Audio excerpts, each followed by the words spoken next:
We're live. Brilliant. Okay. Hello, everyone, and welcome to the 13th Wales Shares Curation show. It's a quarter of a year we've been going now, which I think is quite epic. And some of you come to every show, which is also epic. It's cold and dark outside for most of us. Crypto's down, the Steemit price is down. So hopefully we can take that bad mood and elevate it, make ourselves a little bit happier. So hopefully we'll have some fun this week. We've got DJ Cubby's DJ Chatterbox section coming up. We've got a competition I will tell you about in a little bit, but we've also got our special guest who I'm honoured to be on the same show as. This is Patrick Lancaster, who's an independent journalist in Donbass, which is a war zone in the Ukrainian civil war. So Patrick, are you there? Yes, I am. Could you just tell us a little bit about yourself and your Steemit journey? Basically, like you say, I'm an independent journalist. I've been reporting on the Ukraine war for basically the whole time the war has been going on.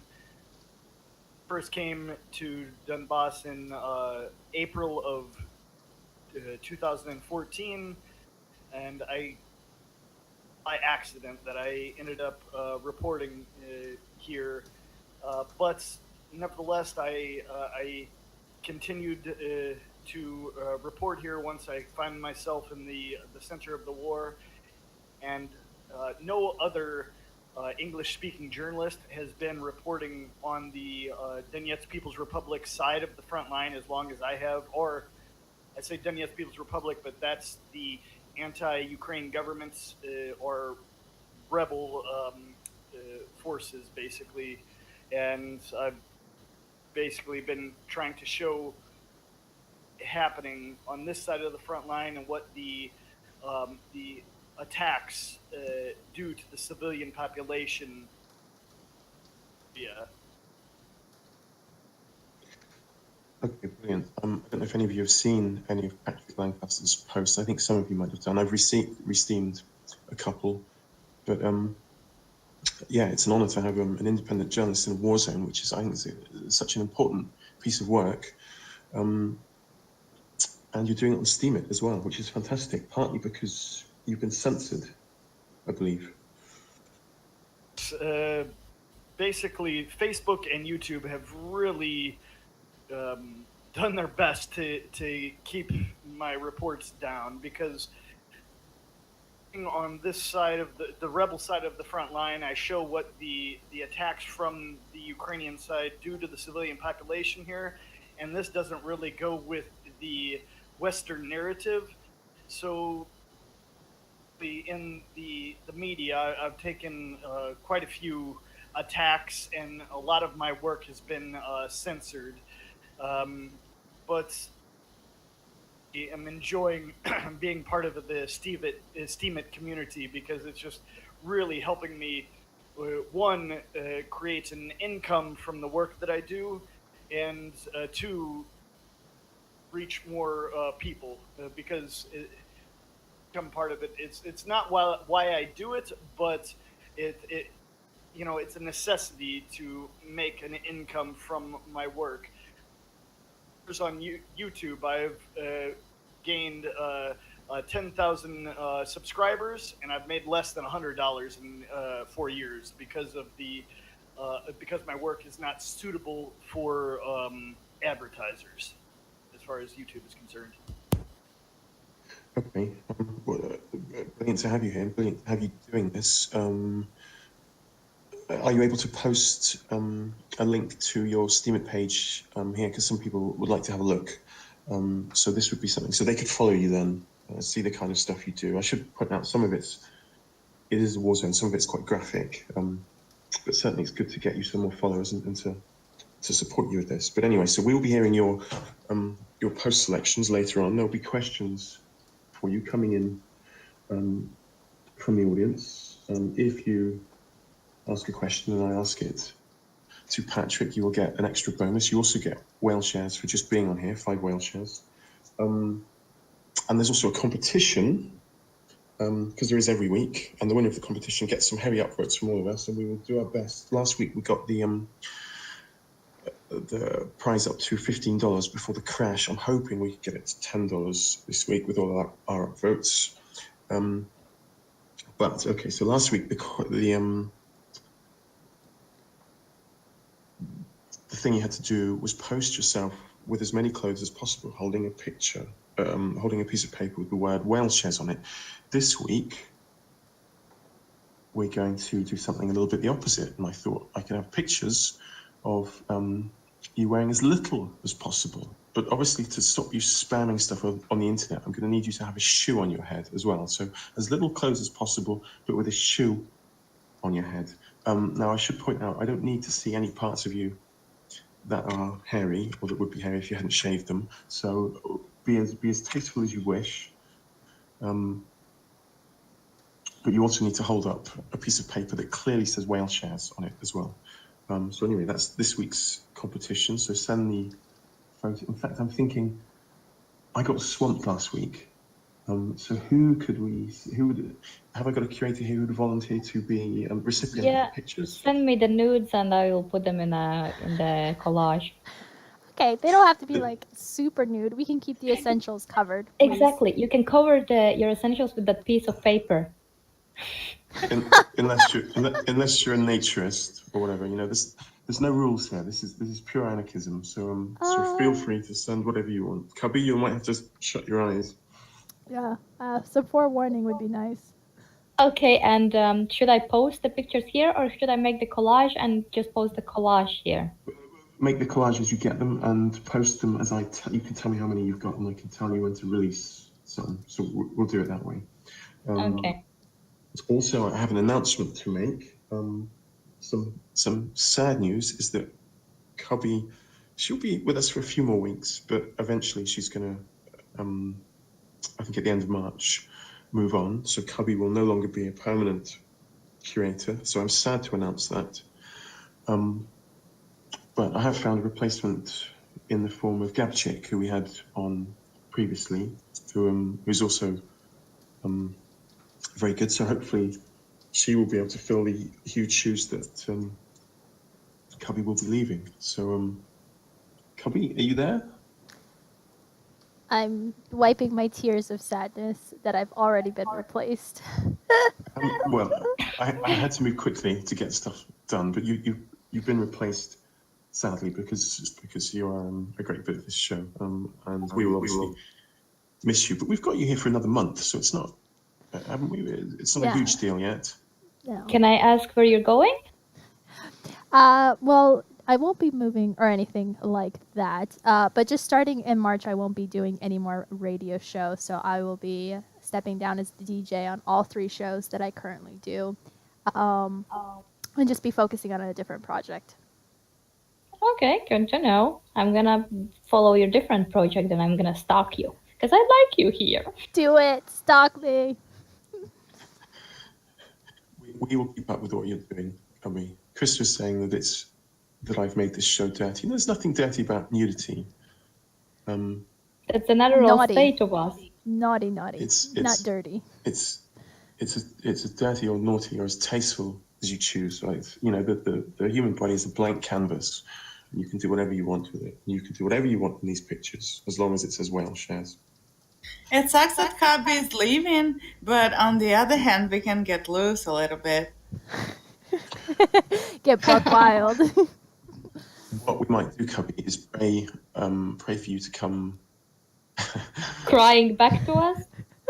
Well, no, pray for you to come back occasionally. Say if somebody wants a week off or somebody's ill, you could make a guest appearance. There you go. Or you could still, if you're free one evening, you could pop in and do your DJ Chatterbox section, something like that. There are infinite possibilities of how you could be involved. We won't tell you because it'll be a surprise. Okay. Anyway, let's move on.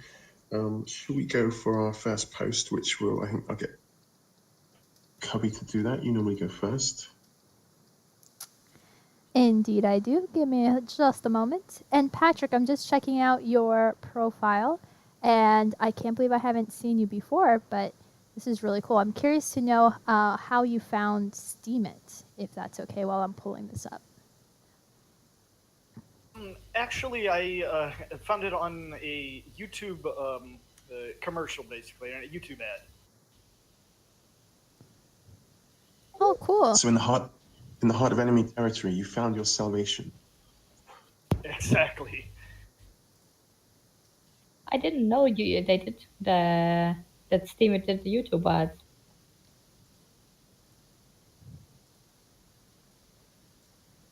Oh, I think he was saying that he found it through someone probably promoting it. There's quite a few people actually who find Steam It through Exactly. YouTube. Which is Oh cool. yeah, that I've seen. I think I first heard it from Dollar Vigilante. Very cool. Cubby, it looks like you've gone for some flesh as well. Yeah, apparently skin is in this time. But this post that I've selected is by this individual who's actually been on the platform for just as long as I have. So we connected on that. But he has been injured. He had a terrible knee injury. And this talks about his journey, how he hasn't been able to train or follow through with his physical therapy lessons or classes that he has had. But he's feeling much better now, and he's decided to change the way he was training before in order to become not only stronger and have more strength, but to also live a healthier lifestyle. Before, he was just doing bodybuilding and was focusing on being a bigger dude, and now since his injury, he wants to focus more on strength and endurance. And I think that is awesome.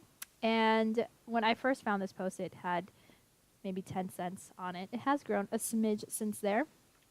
But I thought that it was a great way. I think a lot of times when we are so dedicated to something and then we can't do it for a long period of time, it can be extremely discouraging. And since Steam It is all about encouraging people, I thought that we could shower him with some lovely comments and encouragement for him to keep perseverance in his training program and not give up, and to wish him well with his recovery. Oh, It's got those in between bits between the writing. The banners? Yes, exactly. I reckon that's why you picked it. No, I'm here's actually. the format. It's got banners and it's got male flesh. Oh my gosh. Are you thirsty, Copy? No, I'm not. That sounds terrible. You kids are bad. Katrin, put these kiddos in their place. Yes, sexy. What? I was writing a comment to this post and I got distracted. I'm sorry. See, they're already acting and behaving bad, knowing that you're about to leave. I know. I need your help to keep them in line. You all should listen to Cubby and do everything she tells you guys. But we're punishing her for leaving. At least me. You're gonna scare her away and she will leave before the date. She cannot. She has an ironclad contract. That's it. We will hunt her down. Even if she escaped, we'd hunt her down. We'd force a mic onto her, and she would have to speak. It is a nice post. I'm glad he's better. I guess most people have had an injury at some point. And it's nice to have a little blog of someone talking about their recovery. And he's done what probably a lot of younger guys do, which is get in the gym and think, right, I want to look huge, I want to look massive, and that unbalances your body, and then you get injured. So it's almost like a growing up post. He's doing a more balanced training now as well. I like that, a growing up post. Yeah, I love that too. The idea that he kind of started with one mindset and he's kind of changing into another mindset, evolving. That's cool. Yeah, I read he also is moving to Thailand, which is pretty cool. Sounds like he's about to start a new life. So it's a moving on life post masquerading as a simple gym post.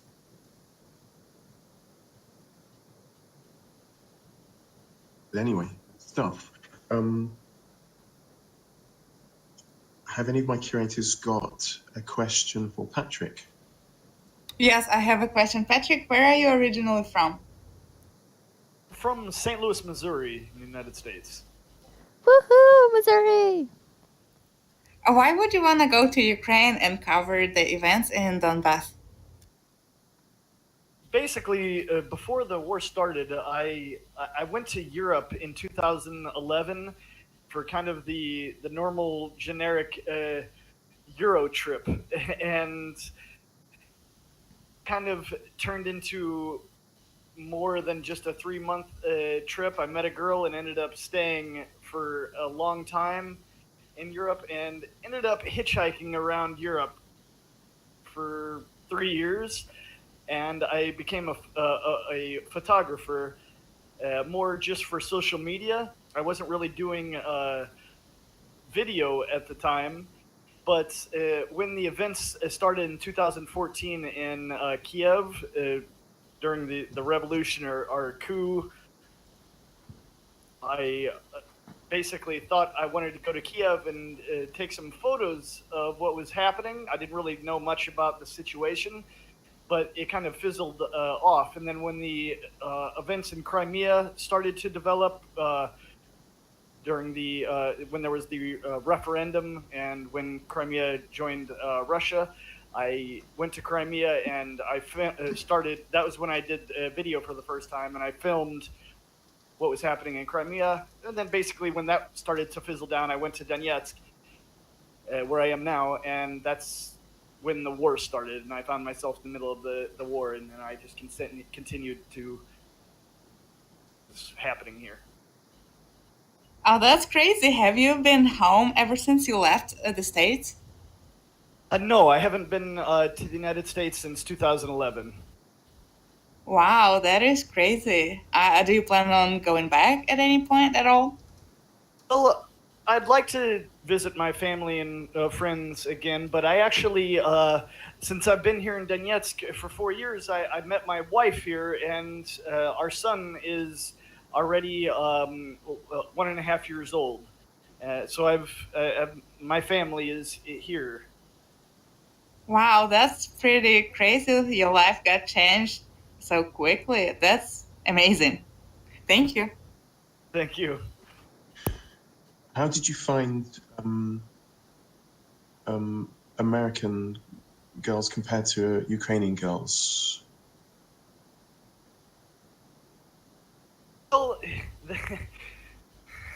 that's an interesting question in multiple for multiple reasons. One is for the political aspect of a question like that, because when everyone thinks about what's going on with the Ukraine war, they think Ukrainian girls are Ukrainian people.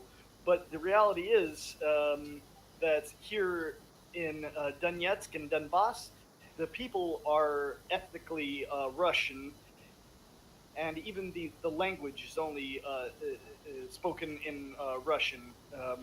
99% of the spoken word is the Russian language here. They actually, the people don't consider themselves Ukrainian here. Okay, so I would broaden it then. American girls against Russian girls. Well, my wife is Russian from Donetsk, and she's the best woman in the world. So that's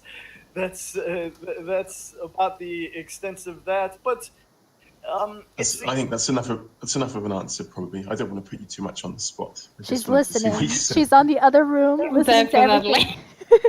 I have a little bit off topic. I just want to tell Patrick that I have a different situation. I am from Crimea and my husband is American, and now I live in the United States and you live in Donetsk. Oh, wow. So maybe now is not the time, but I would love to hear your opinion on the situation with Crimea, as since you're in the States now and you're looking at it from a different angle. Have you been to Crimea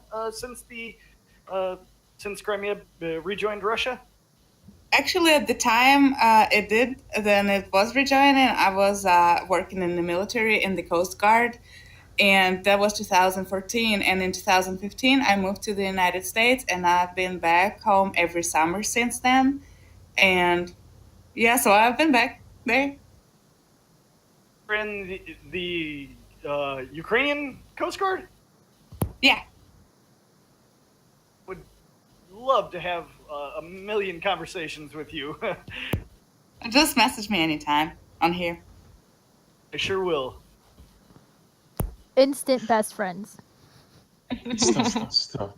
Hey, we should probably move on to post number 2, which would be Linda. Lindy Pindy. Oh, no, don't you. Urgh. No, I messed it up because of you. He called me Linda Pinder. I know. We'll spank him later for it. How dare he? I don't like that.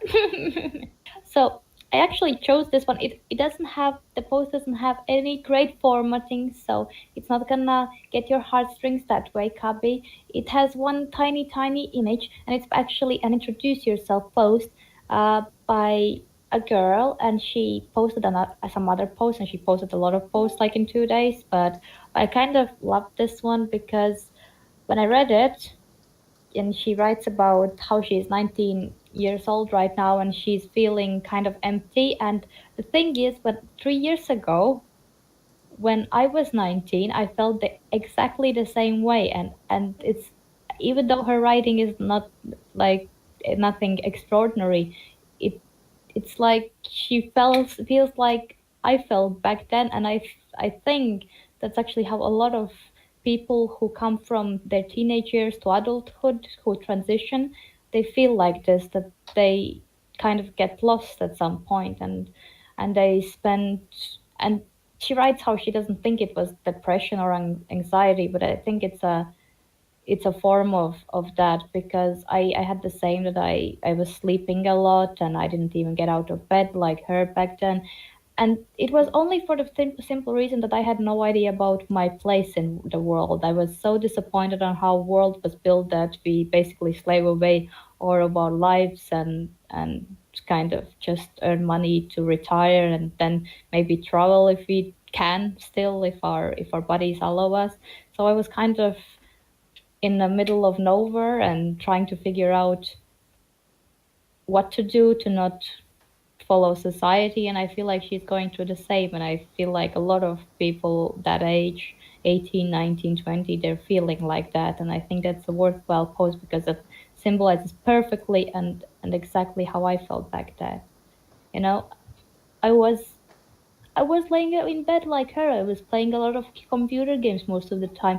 I was going to school and then back and then just, sleeping in bed. And I slept a very long time, and it kind of spoke to me in a very, very like equal level. I understand when I look back now. I would like to tell her that it gets better, but I know that it doesn't make any difference for her at this moment. Exactly, like Akrit says, you need to have a purpose in life. And I found that purpose a little bit later on. But I think there's this gap in your life when there is like you're confused, and when you transition, and sometimes it's very easy to lose any sense of purpose because you're just disappointed. I actually selected one of her posts as well. What are the odds of that? That's cool. Yeah, so she's going to be very happy at the end of tonight. I wish she could be here. And I love intro posts, so I'm really excited to pick this. I saw that post, but I didn't click on it for some reason. It's a nice way for her to break through introversion or shyness as well. You can write the post at your leisure and check it and things, and then put it up. And you don't have the intensity of dealing with people one-on-one, I suppose. Yet she'll feel some reward from this. So it feels nice to be Welshers and helping someone out in it, because we help people out in all sorts of different ways, I suppose, just by giving them upvotes, which gives financial reward, but it also gives a sort of positivity as well. So it's good stuff. Yeah, leave a nice comment too. A lot of her comments are spam comments, and I don't know about you, but I love reading other people's comments about it. I think it makes a difference when we're on the platform, and it will be really encouraging for us. on that one, there's one really long comment that's at the top. So maybe if one of us upvoted Linda's comment, we could get that above, and she would see. She might not notice she's won an award. It is up already, so. Yeah, just refresh. It should be up there now. Cubby uploaded it.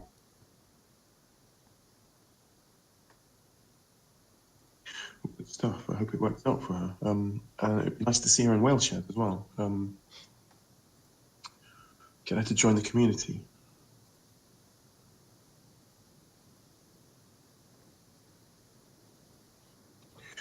Right. I've got. Oh, in fact, before we go on to the next poster or any questions, I've got a picture to show you.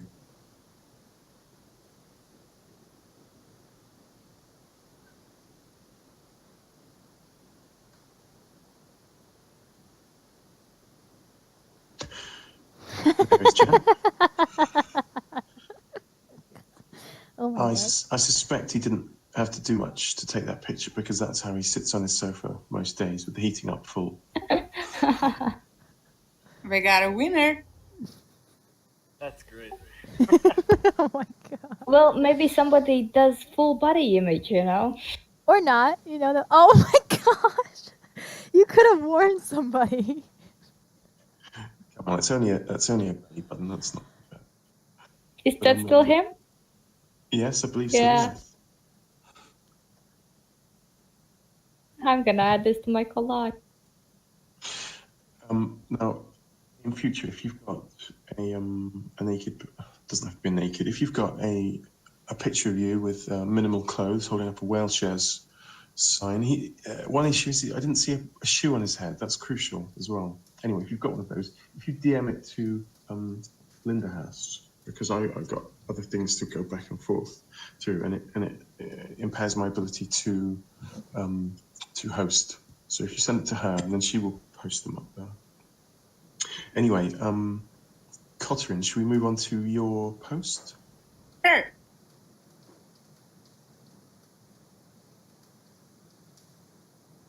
The first one is going to be tiny little post.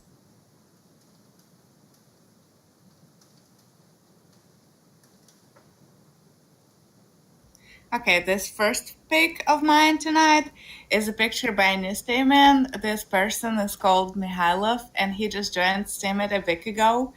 And he, well, from his introductory post, I read that he is a front-end developer and he lives in Kiev, Ukraine. And pretty much he's a, web developer by day and a photographer by night. Well, I was thinking about picking a different post that was also a photography-related one, but I decided to select this one because I wanted to show support to new people that are just starting out on the platform and they need to learn how it works and about all cool things that it can provide for them. So this picture is really nice, and I'm sure it's not easy taking pictures of fire, which I've never done, but I like this photo, and if you don't look at the guy, you can pretend it is a fire-breathing dragon. So, yeah, that's it. Wow, that is an amazing shot. And that color, those, the way it goes, it's so beautiful. It's like a dance. Yeah, the picture is Wow. pretty good quality and I liked it. And this person hasn't been on the platform for long at all. And I thought, I'm just gonna go ahead and pick this picture. I'm so glad There's you Mihailov. did. Yeah. He's in there. He's in the room. He can hear us. Mihailov, that's a fantastic photograph you've taken. I don't know how many attempts it took you to get it right like that.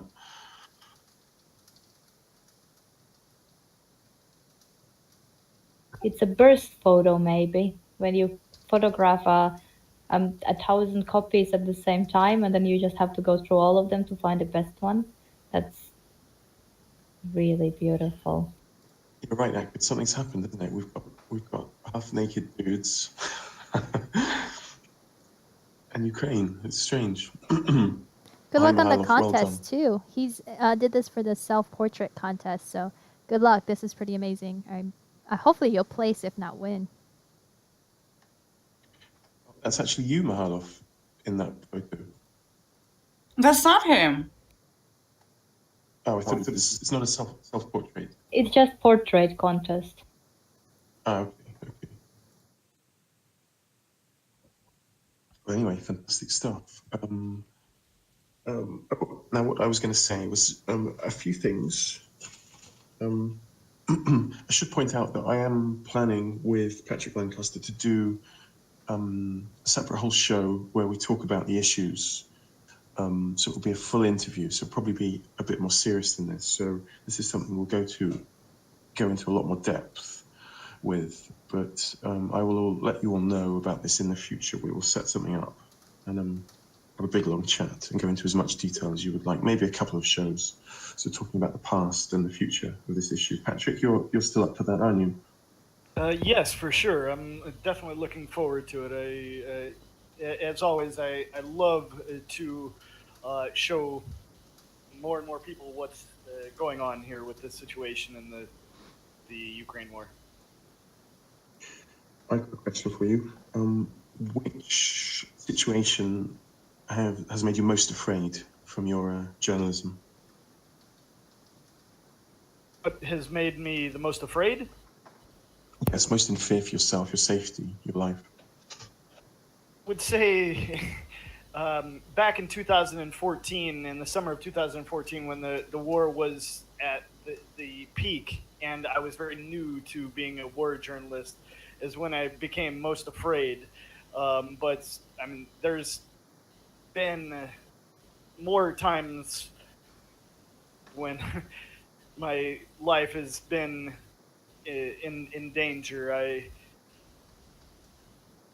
would say the very first time that I came under artillery fire, I was pretty well convinced that I was going to die, and then I kind of posure, and after that day, kind of every time that I became more and more in danger, I learned a bit more, and I learned how to react to shelling and when bullets are being fired at me and things like this, because I've come under artillery fire, sniper fire, and many other uh, types of fire. But every time I learn a little bit more, and it's kind of weird as it sounds. It becomes a bit. I've become a bit numb when I get into dangerous situations. So I kind of have to keep myself in check that way, is to just kind of remind myself that I'm still alive. But it comes to a point where you're a bit numb to the danger. So you would characterize it as numbness rather than you don't feel you get braver each time. Can you repeat that, please? It's interesting you characterize it as becoming more numb under enemy fire rather than you wouldn't feel that you get braver each time. Is that the case? Yeah, kind of. I would say there's a little bit of bravery to it, but it's really it really is just becoming numb to the situation. Um, I mean, also along the lines of being dead bodies, for instance. It's not not dangerous seeing dead bodies, but it's kind of the same with the numbness factor. Um, People say they remember every time they a dead person. Well, I mean, as sad as it is, every dead body that I've seen here, it's it's really it's a hard thing. But I've become really numb to a lot of things here, just being in this situation for so long. Okay, that's must be quite heavy. I mean, these are experiences that will change you totally. But it's interesting for us to hear about this. I had grandparents who were in World War II, and I would hear stuff from them. But there's less people around who've got this experience, I suppose. So thank you for sharing it with us. Okay, I'm going to present my post now. 1 second.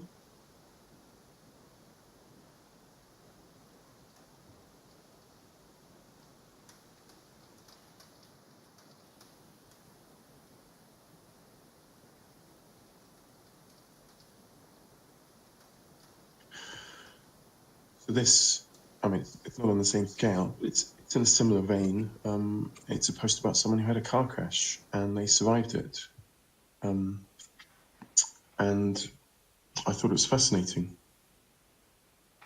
It goes through details of what happened and some of the psychology of how he felt as well. But I thought it was such an open and honest post. And yeah, look at that. You would see that car. You wouldn't think that the people in that would be okay, but he came out of it. It looks like a horrible crash. I can't believe he lived.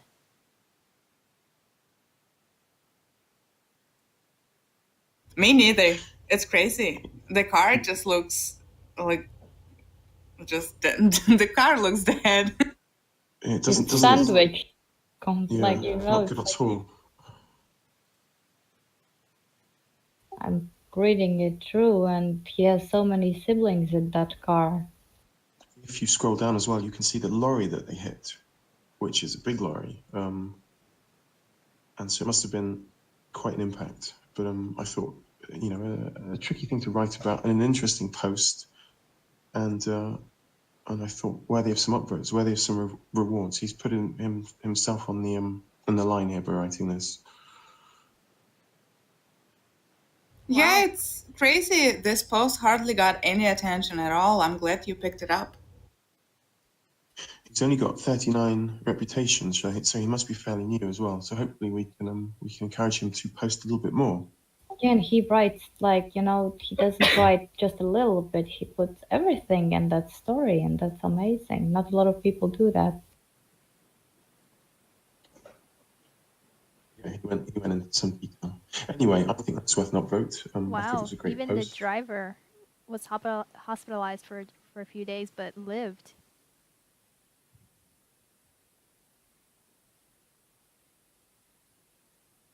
Lucky people. Sounds Yeah, like, that's really lucky. sounds like the only people who died were the cars. That's good.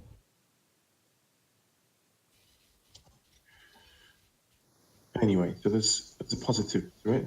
They crashed, and maybe this is a silly thing to say, I don't know, but I always think when someone's had a crash like that, you're a lot more careful for about 10 years afterwards in a car.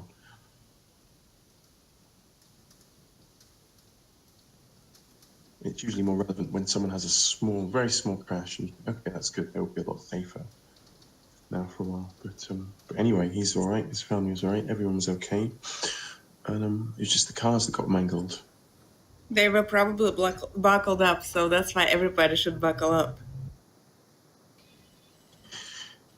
You are very right, Catherine. I think that's true.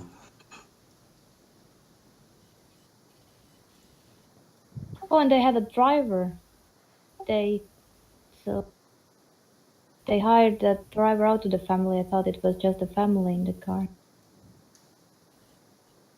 Patrick, what are the laws in the country that you're currently in about driving and safety? Do they emphasize wearing a seatbelt as much as they do here in the States?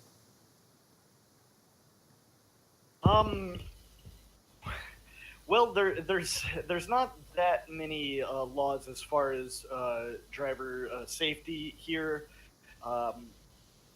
but as far as the country I'm in, that kind of has to do with who you ask. If you ask the civilian population here, they consider themselves in the country of the Donetsk People's Republic, but any Western, they consider this Ukraine. So it's as far as the country, it's kind of self. Well, I can speak from experience. If you're driving in a car in Ukraine or like Crimea and you're not buckled up, chances are nothing's gonna happen. Well, unless there's like some main cop and he will want to get a bribe from you. Other than that, like, you can do it. In Latvia, it's the same. There's not really any type of anything that's going to happen here in Donetsk if you don't have your seatbelt on. In my country, you have to buckle up in the front, but the police doesn't say nothing if you don't buckle up in the back.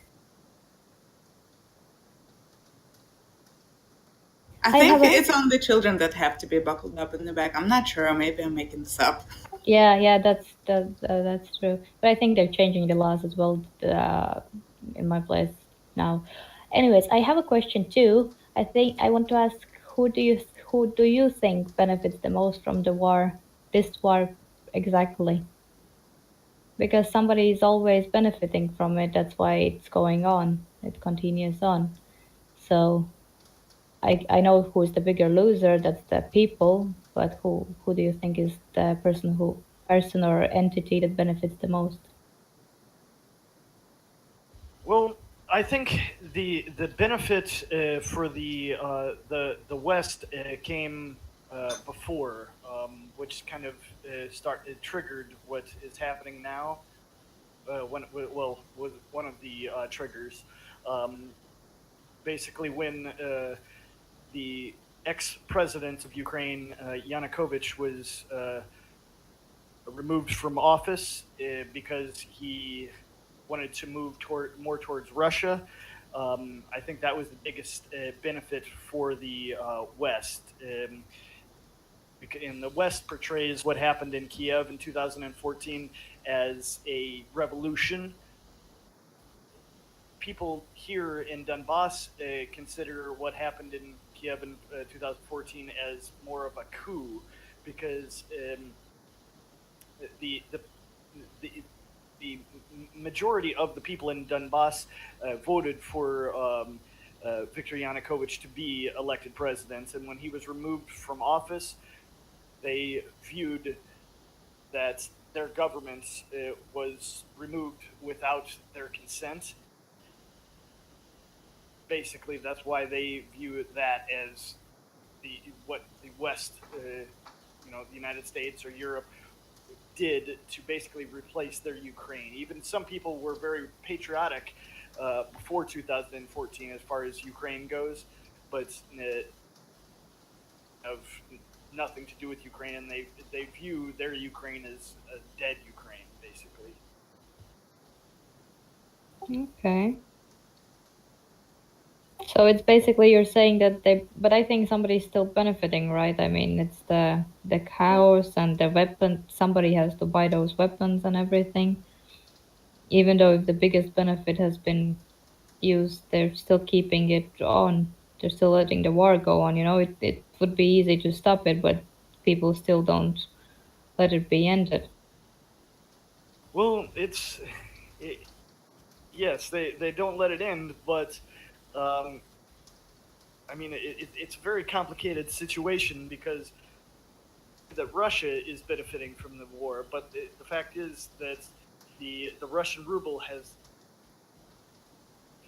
uh, in the last 4 years, the Russian economy has been very hard hit by this war, and as well as even the U.S. dollars. So it's hard to say who is benefiting now. Um, if you would ask the people of Donbass and Donetsk if they knew what was going to happen, they voted to because not many people understand that in 2014 there was a referendum in Donbass and the people voted to break away from Ukraine, just like Crimea did. It, it was basically kind of buried by the media after it happened. So it's very hard to say who's coming out on top now because there's really no one. Yeah, this is true. Well, what people in Donetsk wanted too, they thought if they have a referendum and proclaim themselves independent from Ukraine, the Russia would take them too, as it did take Crimea. But Russia did take Crimea only because of the Navy fleet, and it did not have any intentions to take the Donetsk or Donbass. What it did do is just like supply it with weaponry, and that's about it. Many of the people thought that Russia was going to step up and uh, help a lot more than they did. But if you listen to the Western media, they kind of try to play both sides. They say, "Oh, Russia's is the aggressor and invaded Ukraine and all this stuff. But in the reality is it was the people of Donbass, the civilians that started the situation to break away from Ukraine. It wasn't this big bad Russian invasion like the Western media tries to make it out to be. And if Russia actually came in with regular army to Donbass into Ukraine, the war would have been over 4 years ago. It wouldn't still be going. Okay, interesting stuff. Complicated as well.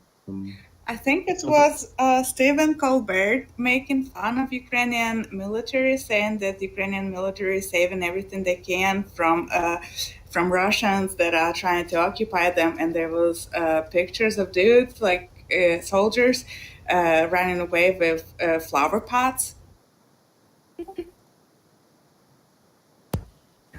I'm not familiar with that one. Yeah, this is what I wanted to add up to what you said. If Russia did come with their regular military, the war would end like very shortly after that. For sure, it's really crazy how the Western media tries to play both sides of it like that. Because, I mean, it's I mean, war is not funny, but it's really like a joke how the Western media plays the situation here. Wait until revolution happens in the West, then they're not gonna see it as a joke anymore. It's interesting to see how it develops. Hey can Nick, talk more about- sorry for interrupting you. We got a request from Working. I guess he wants me and Linda to say babushka. Okay, yeah, go ahead. You can do that. I already said that. It's Linda's turn now. Sorry about that. Babushka. I have an accent. I have a Latvian accent when I speak Russian, so Katrin speaks much closer to it. Babushka Maya. Hey, there's a song, isn't there? That song called Babushka. There is a Kate Bush song. Maybe one day we'll get you two to do a duet of the song Babushka. Patrick, are you ready to do your post? Just to keep things ticking Yes, along. I am. Okay, brilliant. You go ahead and post your first one. We would love to hear about it. Okay, wonderful. 1 second.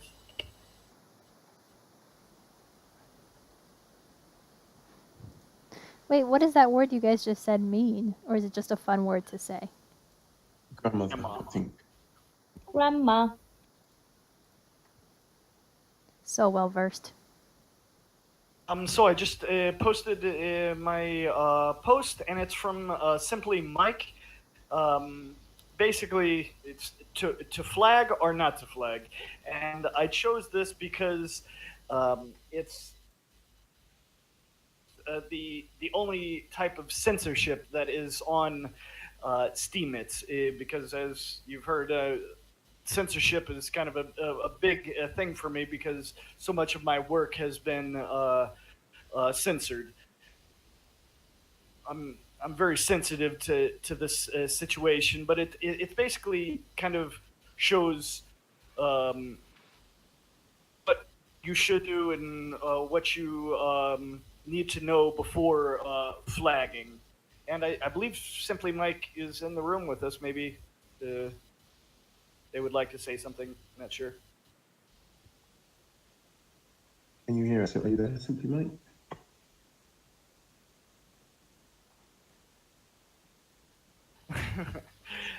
But I found I it. see him here. They were here just a little bit ago. Okay, well, another reason I also chose it is because it touches on the Cheetah bot, which is a bot that tries to help let people know about plagiarism on Steemit, and it comments when they find something else on the internet. In my case, it's a very annoying bot because many of the reports I do are daily press conferences that occasionally also get translated into English by other sites. so when they see the translation from the press conference in text to flag it as plagiarism, and it's super annoying when the cheetah bot does that. So that's another reason I'm I chose this post as well. I remember you told me you got flagged the other day by Cheetah. I've seen a lot of injustice with some of these things. Like Steam Cleaner, for example. Initially, I assumed they were doing a fantastic job, but after a while, you realise they get paid for picking people up and flagging people. And it doesn't tend to happen with big users, but small new users who are on the cusp of like bending the Steam rules, who aren't quite au fait with what's done. I've seen them be actually quite bullied by Steam cleaners, and the people are quite unpleasant because they want the it used to be like 8 Steam or something for an upvote. Well, that's quite a lot. Samantha J. Bonds has experienced it. Well, this is the problem. They're getting money for issuing you with a flag, whereas it might be better for a new user or someone who's on the cusp to have something explained to them, but they want that reward each time, so it's a problem. But yeah, no, it's a good choice. I mean, these are issues I suppose we need to deal with. But yeah, I found Cheetah annoying as well. If you quote someone, for sure.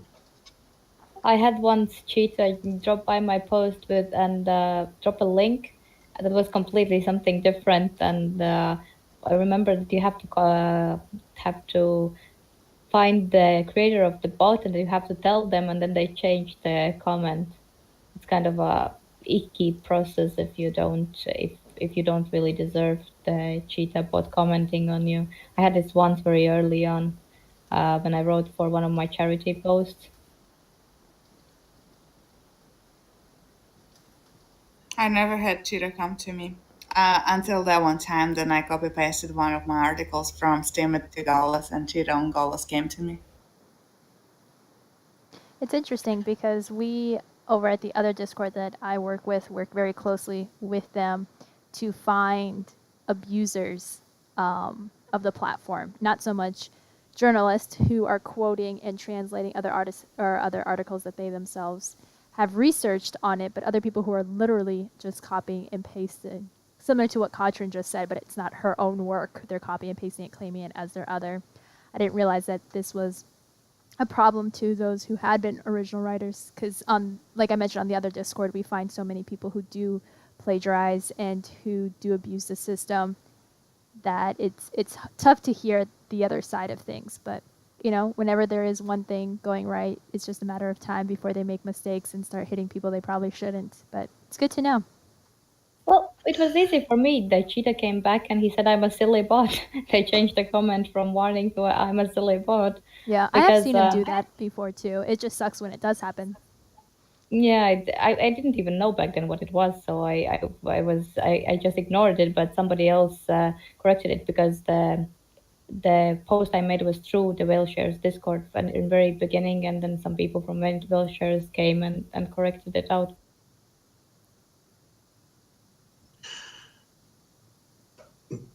Well, are you actually on the Steam Cleaners team then? Are you?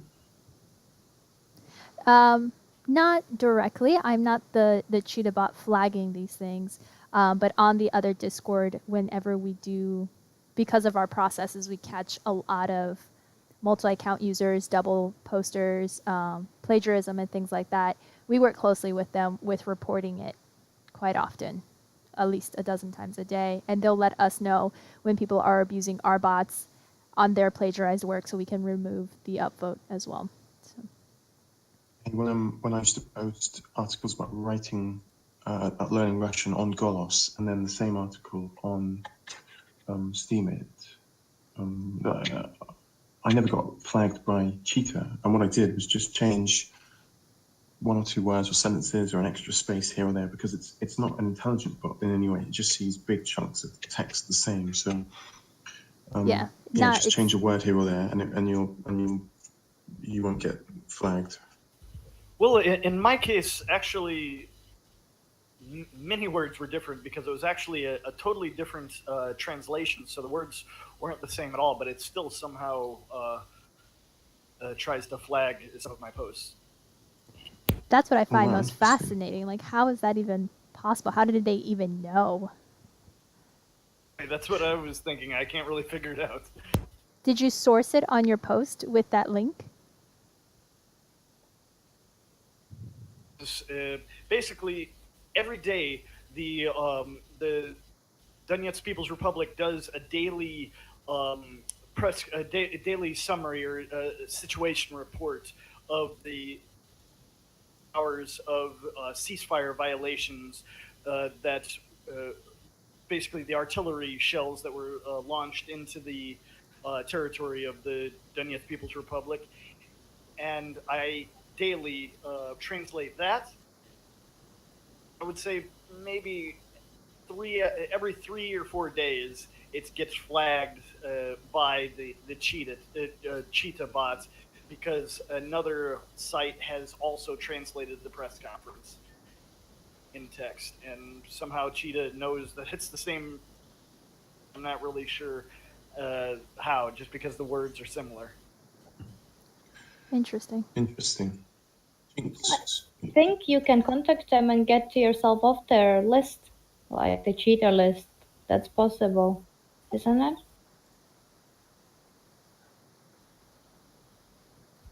Yeah, I see. I see that Simply Mike now has posted a link to put on the whitelist, so I'll probably give that a go. Yeah, because I hear that you can get it off there. Oh, sorry, Nick. No, it's okay. It's all right. What I was going to say was, hold on, because we're almost at the halfway point. Are we finished talking about Cheetah? Is there any closing comments? No, I'm good. Okay, good. So first, I'm going to say, I haven't had any more entries. We've only got Jack so far now. Yeah, nobody's sending. We're trying to get the price up to at least $10 this week because obviously Steam has come down. So I would beg and hustle and try and get people to donate stuff. I can put hair shares on the post as well. Cotterin's husband was very generous last week. I'll try and beg him. We can't guarantee anything there, but we will try and get it up to at least $10. But you've got to enter. So what we need is you with as little clothes on as possible, holding a sign saying "Well shares," and with a shoe on your head. And I'm now going to show you a picture.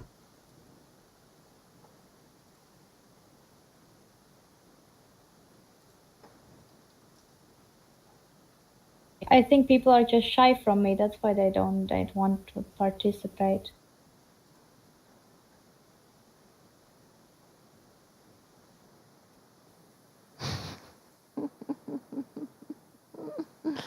I should remind you all that you shouldn't be shy of Linda, but she actually does this show wearing very little because she's mining Bitcoin at such a furious rate. Her room is too hot.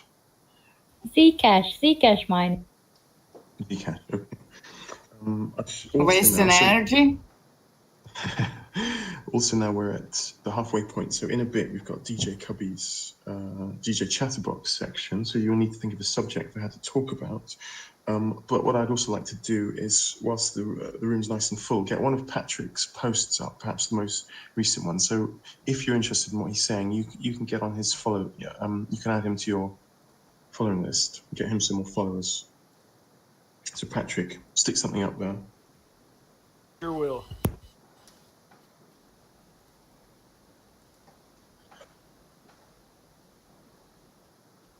Oh, there he is. There's probably a post coming as well. And Cubby, did you have something you wanted to share with the group? I did. Thank you so much for bringing it up. It's my pleasure. I am fundraising for my co-host on a different show to purchase her own laptop. She is from South Africa, and she utilizes Steemit to offset some expenses that she has. And unfortunately, the computer she's utilizing is slowly giving out on her. And so I thought that I would do what I could to help purchase her a new laptop. We did the math, and if Steam stays around, or SBD stays around $4, we're going to need about 299 more SBDs. And so I made this post in order to fundraise, and all the SBD from it will be donated to her for her purchasing her laptop. I have a show on Sunday called Romance on the Air that she co-hosts with me, and I post the show notes that we do together. There it is. And from the SPDs earned, I go ahead and donate it. So thank you so much. Poetic Snake made a direct donation for her. Stanley, Steam influencer on Steemit, made a donation post as well. This is probably my 4th donation post. The last 2 paid out already, I believe. I don't know anything that says. But this one post, you guys met your goal, looks like. This one does what? I'm saying that this one post, it looks like you met your goal to buy a laptop, even if Steam costs $2. Hopefully. Or SBD. It's a post payout SBD. So even if I got, it's 299 SBD that I need, not dollars. So. Oh yeah, I'm just seeing that this one that was posted 2 days ago by you, $96, and if even less than a half of it would be SPD, and SPD is at least $2, that would be more than enough to buy a laptop. Well, in South Africa, it's really expensive. So from what she told me and the quote she was getting, it wasn't enough.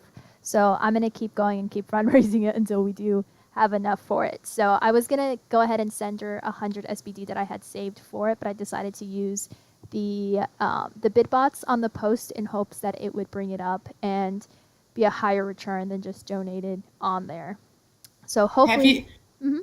Sorry for interrupting, but if the electronics is so expensive and like $500, for instance, would not be enough to buy a decent laptop for typing, did you consider buying one here and mailing it to her? Yes, that was another option that we were looking at, and it would be significantly cheaper for me to buy the laptop, but the cost of shipping would be double the price of the technology in itself. So it would be cheaper for her just to buy it there than to me buy it here and ship it. Now, if I had a friend who was traveling over there and could bring it to her, then that would make it significantly cheaper. But we don't have any friends in the next month or so going back and forth. And so my goal is to get her the laptop before March, because that's when I will stop being the DJ on that show as well. So. Oh, we could wait until the wedding. You give me the laptop, and then I want to go to Egypt, and she can come to Egypt, and we can we can do it by the end of this year. That really makes me wonder how much electronics does cost over there, Like how much would a regular type-in laptop cost? Like over $1,000? In dollars, it's hard to say, but she told me based on what her and her husband earn, that is their retirement funds or their version of that, it would be their entire salary for the month, would be the cost of a new laptop. That sounds weird. This might be a baby boomer person, and they're not quite as savvy with buying technology. They probably walk into a shop, and the shop person says, "Oh, you need this one," and so they wouldn't be able to get a sharper price as us computer geeks, perhaps. Yeah, it's tough because I spoke to someone else from South Africa to see if he could help, because she said that she had gotten a quote from somewhere, which I thought was interesting. I was like, huh, so you didn't go to a store to try to find, you got a quote from somewhere? I don't know what that means, but he did confirm that it is pretty pricey out there. So, and she has her son or nephew or something to that extent is a little bit more computer savvy and is helping her search for something a little bit cheaper. So I'm sure the quote that she gave me was significantly less than what the average computer is going for. Wait. What if you order one on eBay or AliExpress? Yes, I looked at that as well, and they don't necessarily ship to her. So it was really tough. I was like, I can't believe how hard it is to find a laptop that will ship to South Africa. I have an idea. I think it's a great idea. Give me a second, please. Okay. Buy a cheap airline ticket for her. She can fly out to some European country, and then she will buy the laptop for the same price, and she'll get to travel.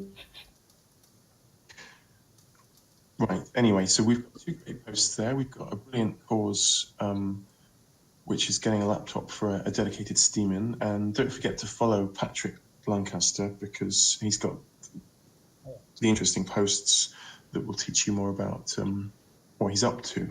But we are now at the halfway point, and still no photos. So Jack Johannes is still in the lead with his one.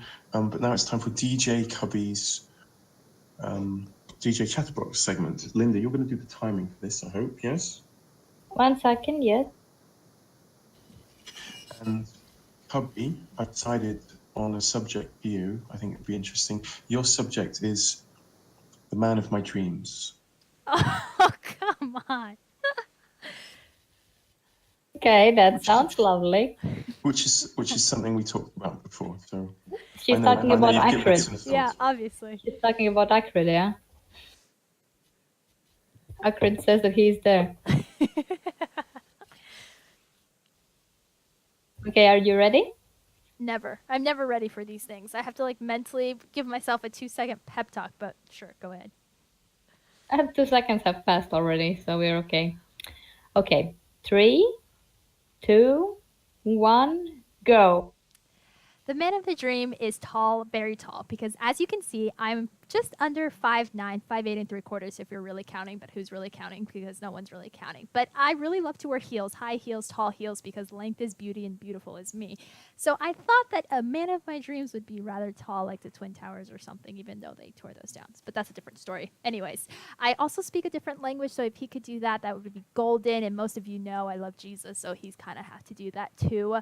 My parents speak English, but not 100%, so speaking another language is almost a must.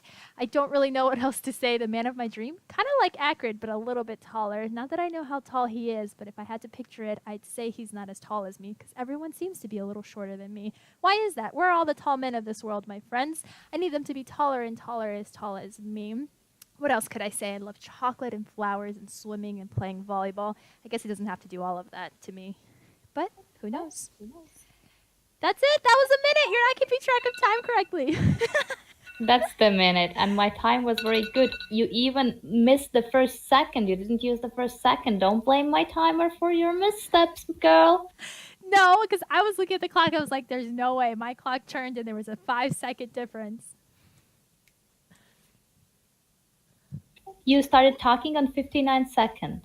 I have my timer here of a modern technology, and you're not supposed to time it. You're not supposed to time it, so that's cheating anyways. And you cheated, and you dig a hole for yourself.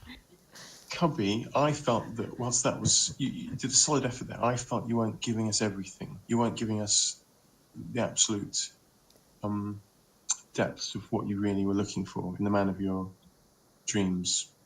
Would you say that was fair? Depends. What exactly were you thinking I should have said? I don't know what he would be like, what he would look like, facially, what characteristics he would have, maybe like what kind of dates you would go on, that kind of stuff.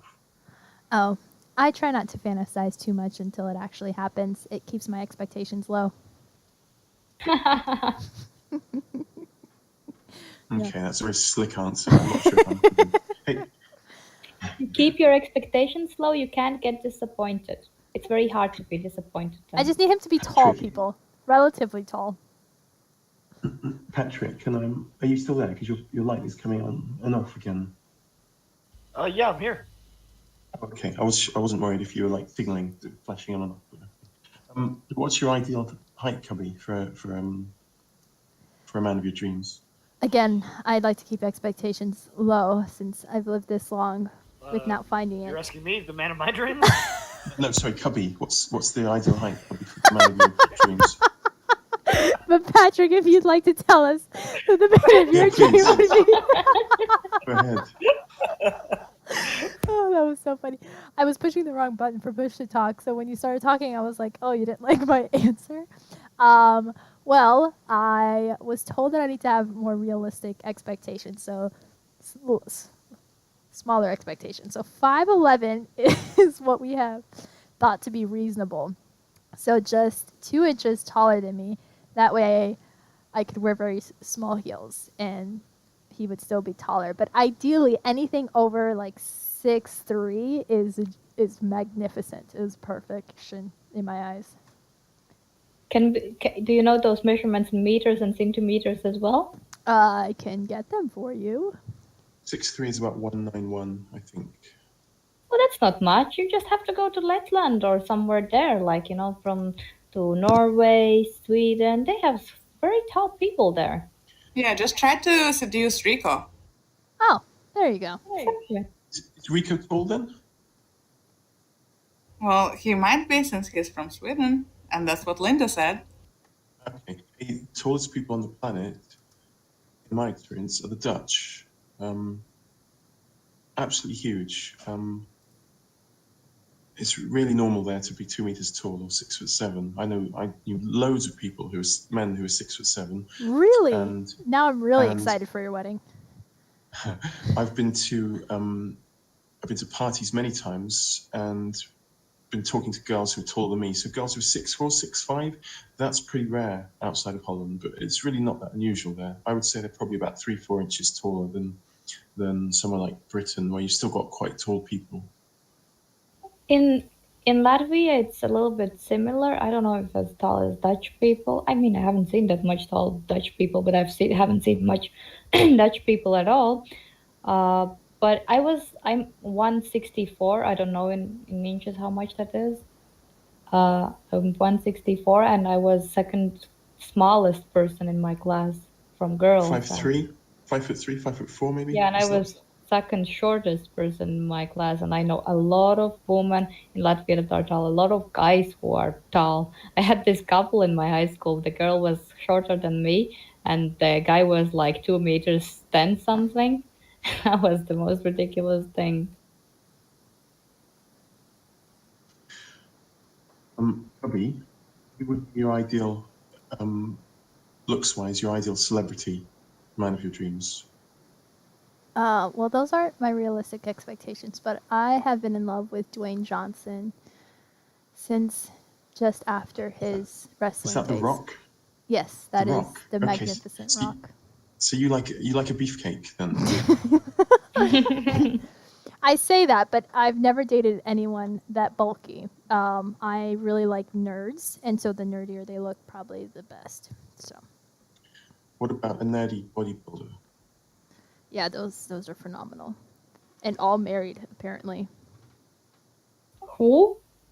Nerdy who? Nerdy volleyball players. Oh, No, bodybuilder. bodybuilder. Found a picture of the man of your dreams, Cubby. Oh yeah. Look at that. Yes, there you go. That is it. Is that one man or? No, it's one man, isn't it? Well, he looks very handsome, Cubby. I could see you with him. I'll try and get someone like that to come to my wedding so you can meet them. Yes, that is me to the left. That's exactly how I take all my pictures with my celebrity crushes. You just need to start going to basketball games, Cubby. Again, all married. Swimming? What about swimming? Swimmers have to be tall if they're any good. This is true. Maybe I need to join another swim team. We're trying to find a husband for Cubby at the moment. We need to give you marks out of 10 for this. And I think you've redeemed yourself by giving you a lot more detail than you're normally comfortable with. So I'm going to give you, it was going to be 7, and I'm going to put it up to, I think, 7.9. All right. Well, I was going to give you a 6, and I'm still going to give you a 6. Ouch. A 7. I just thought you were like a little bit confused on that topic, so. No, I don't think And you you guys didn't- understand how tall I am. I'm like very tall, and so this is important. If you've met me in person, it's one of the first things people always comment on. They're like, "Oh my gosh, I didn't realize how tall you are." Not that I'm like a giant, but You're probably tall as well in your Brazilian community. And I'm guessing they're not quite as tall. very good Like point. a lower average height, would that be? So it makes you seem even taller. Also, your mark is hampered by a failure to type in Portuguese at any point in the minute, which was specified earlier. Exactly. So the language thing is kind of important too. Yes. Hey, Patrick, do you have a mark out of 10 for Cubby?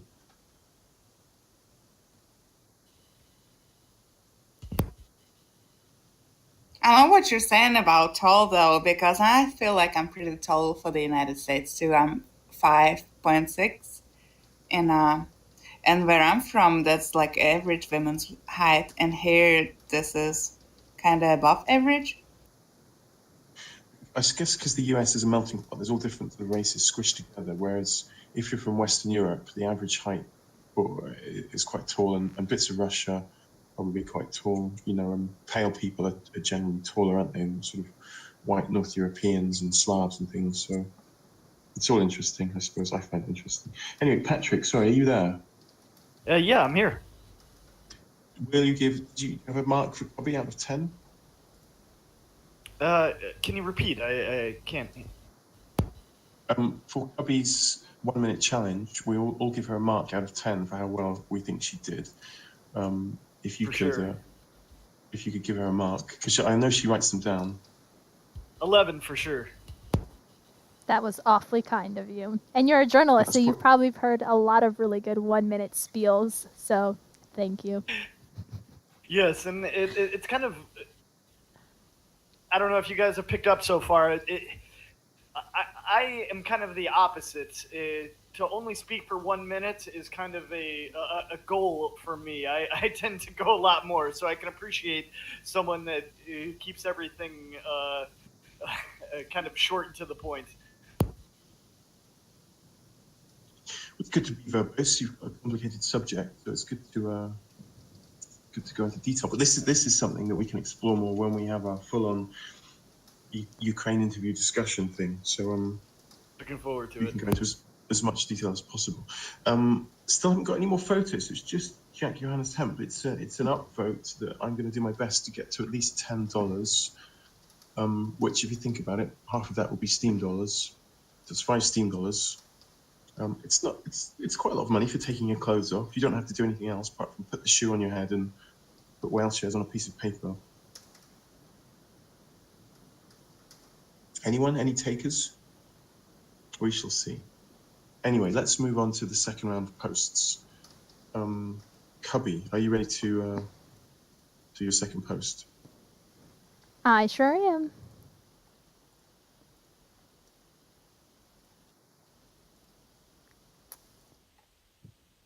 And so this second post is from the same artist that Linda had shared their post with us on the Introduce Yourself post, but this one is about their artistic work. And she talks about how she has spent a couple of months working on a portfolio, and you can scroll through the post and look at some of her artwork. And I didn't think it was anything amazing, out of this world original, but I did think it was pretty unique. And you could tell in her sense of style and artistic eye with it. But what really captivated me when looking at this is the fact that she worked on her portfolio for many months and went to someone to look at it, and they kind of skimmed through it and said there was nothing there, and closed her off, and whatever opportunity she was going after didn't get it. And I thought that was so cruel, because even if they didn't like or want the artwork that she had provided, I thought that giving more feedback as to what they were looking for or what exactly they didn't like about it would have been more helpful. So I thought with all of us here, we could encourage her as a new Steamian, as someone who's currently really down on herself, as she shared with the other post, that we can encourage her and say that even though not everyone's going to love her artwork, that she shouldn't give up on her craft. And for those reasons, I chose this post. It's beautifully colourful. I like anything that's that colourful. I think there's actually something there. I especially like the last one. The face with the lines. I think that's amazing. Yeah, that one's really cool. I love the eyes on the colorful one as well. I mean, she has talent. There is something in each of those photos, even though they're nothing like they're not wow, but there's something in each of those photos that you can see that there is a talent in there. Yeah, I mean, it's not that good. Just like, whatever. Just playing, guys. It was only a joke. What a rebel. It's a sort of graphic art, I suppose, isn't it? Different to like a fine art or anything. I like the drawing that she made, the one of a face. I think that one is my favorite. Yeah, there's something there, and I think that it's it's not nice to. I mean, it's always nice to give realistic expectations to somebody, but it's not nice to put them just down like that. That's just plain mean. Who put her down? The the institute she was applying for. Oh, I did not read the post. I wasn't saying anything about you. Okay, calm down, Tiger. It's dangerous to put down artists as well, isn't it? Hitler didn't get let into art school, and look what happened there. So we've got to be kind to these people, I think.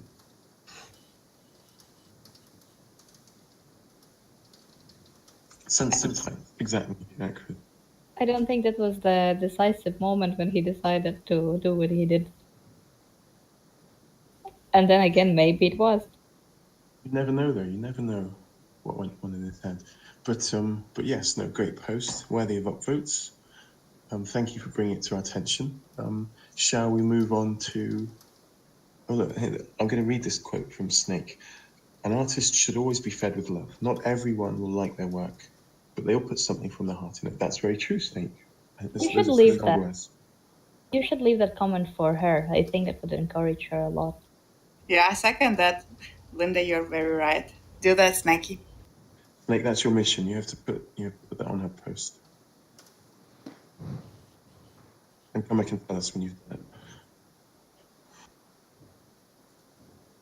it. Snake has an absolutely beautiful soul as well. If you talk to Snake for any amount of time, you realise she's a very special creature. A very special snake indeed. Right, should we move on to Lindy? You're next, I think. It's me. Wait, I lost it.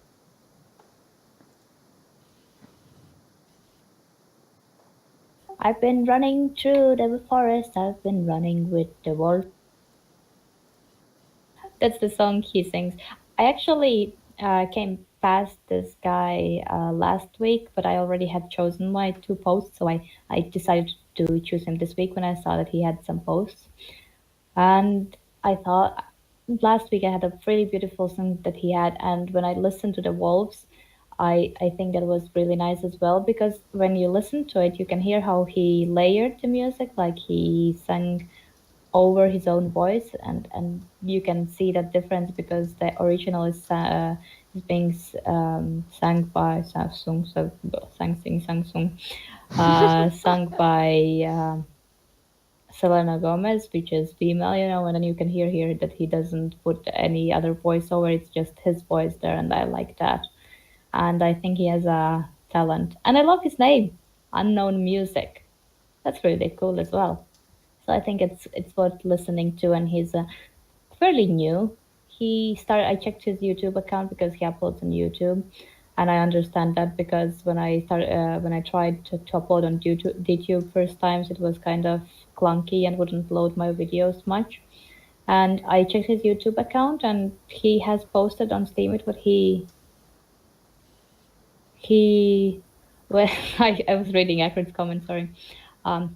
When I checked his YouTube, he's new there, so, and he's new in Steam, so I think he's starting his journeys on both platforms at the same time.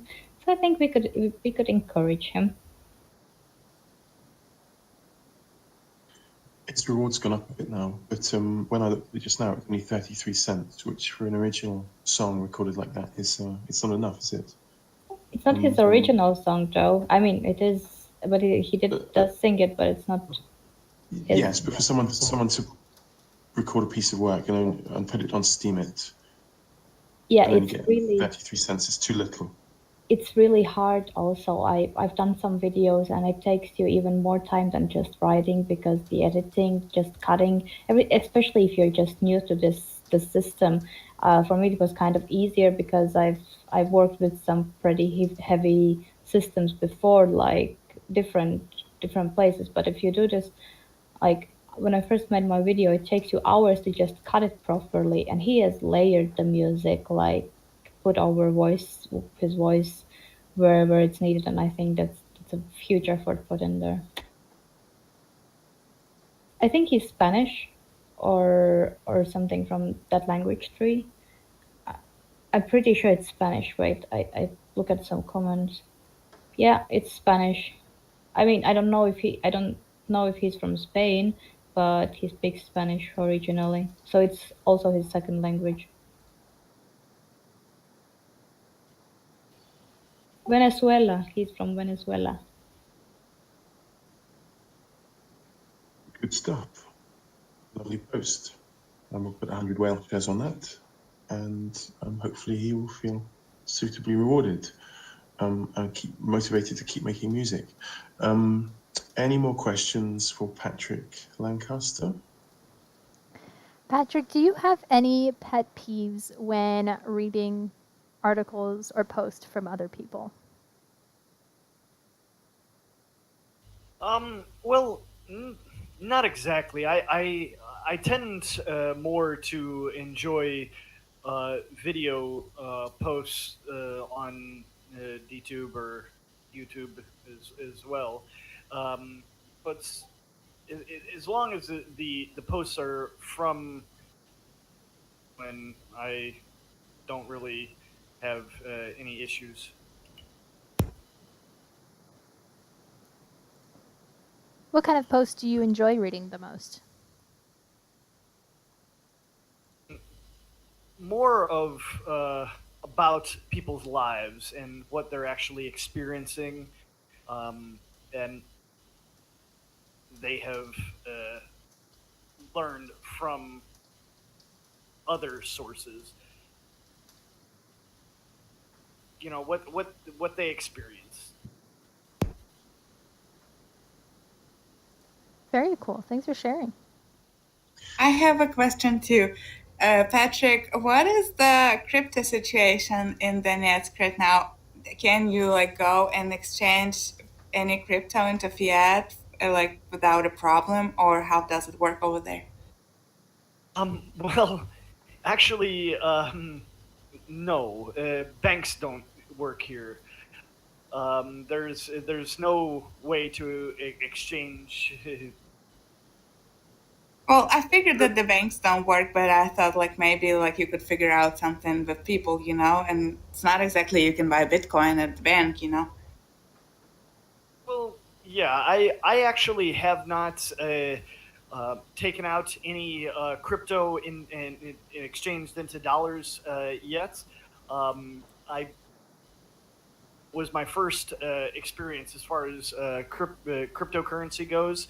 Um, and since because I've just been on Steemit for just over a month now, and I've decided in 2018 I'm going to be reinvesting all of my earnings from Steemit into both Steam-backed dollars and uh, other altcoins, and I've started my portfolio with just my earnings from Steemit, and my goal by the end of the year is to have over $100,000 worth of cryptocurrency. That's a sounds like a good goal. I hope you succeed. Thank you. I do as well. I'm getting there slowly. Like I say, I've only been on Steemit for a month, but my whole portfolio is about 4,500 so far. So I've got a long way to go. Yeah, you'll make it. Just make the right friends and good luck. Thank you. So yeah, no, I certainly hope you get there. And hopefully with more publicity from whale shares and things, we can get you more upvotes and more people listening. Hey, there is a question from Acrid. Would you accept a job from a major media organization, or do you prefer to be independent forever? At this point, no, I would not accept a job from any mainstream media. Like I said before, I started my video journalism career when I came to Crimea, and when I came to Donetsk when the war started. After the war started, I did work as a freelancer and gave my sold my material to many mainstream media sources until they started lying about my videos. And once they, kind of the thing that broke my willingness to work for a mainstream media source is when they totally took my video that I made when a soup kitchen was shelled by Ukrainian forces, and the Western media took that video and just lied about it and said that it was rebel forces that shelled the soup kitchen. That must be hard to take when you're part of the community that's having that done to them. One more time. That must be hard to take when you're part of the community that's had that done to them.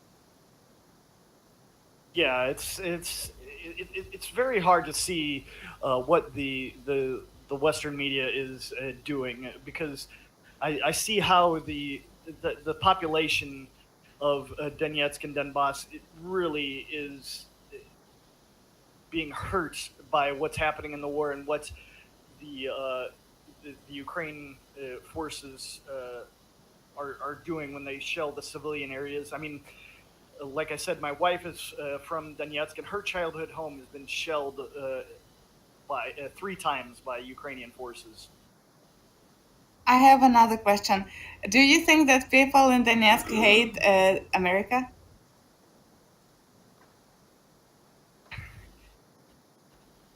I would say they don't hate the people, Americans, but most people They hate in the Donetsk, government? yeah, most people in Donetsk are very much against the American government. View the American government as supporting the Ukraine government, which they are, and the people of Donbass. The Ukraine government is doing to their homes and their families, and they view that as being made possible by the American government, which basically it is. And every civilian in Donetsk and Donbass knows someone that has been maimed or killed from Ukrainian artillery attacks. So they feel very strongly against the American government because of this. Mm-hmm. Thank you. All interesting stuff. Catherine, we move on to your post. Let's do it.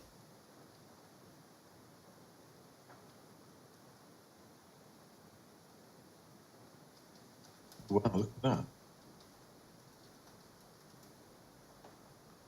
Just a second. Okay. No, not okay. Just a second. Cannot find my notes. I almost chose this post. How crazy is that? Did you pick it and then you saw that I picked it? Or did you pick it and I was like, it's not worthy? I think I looked at it and then I was like, I bet someone else picked it. And I didn't even scroll down to look and went to another one. Oh, I see. Well, this one is of body painting, and the person who made this body painting is Bella Volen Art, or maybe Fallen Art. How would you say? Well, she's from Austria. What would you say the middle word, Linda? I don't know. Let me ask my boyfriend.